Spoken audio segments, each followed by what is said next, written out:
এক মিনিটের short suggestion সিরিজে তোমাকে স্বাগতম। আজকের ভিডিওতে আমরা এসএসসি আইসিটি প্রথম অধ্যায় সে 10টি প্রশ্ন জানব, যে প্রশ্নগুলো এসএসসি পরীক্ষায় বিভিন্ন বোর্ডে বারবার রিপিট হয়েছে। তাই তোমাদের জন্য এই প্রশ্নগুলো কিন্তু খুবই সম্ভাবনাময় প্রশ্ন। পার্ট 4।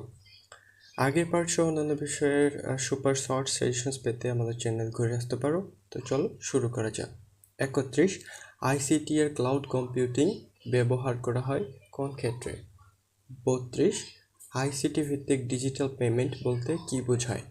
33, আইসিটি ভিত্তিক শিক্ষা খাতে স্মার্ট ক্লাস বলতে কী বোঝায়? 34, আইসিটি কৌশল গ্রাহকের সাথে যোগাযোগ বাড়ায়, উদাহরণ কোনটি? 35, ওয়েব সার্চ ইঞ্জিন কী কাজে ব্যবহৃত হয়? 36, আইসিটি কিভাবে পরিবহনে সুবিধা দেয়?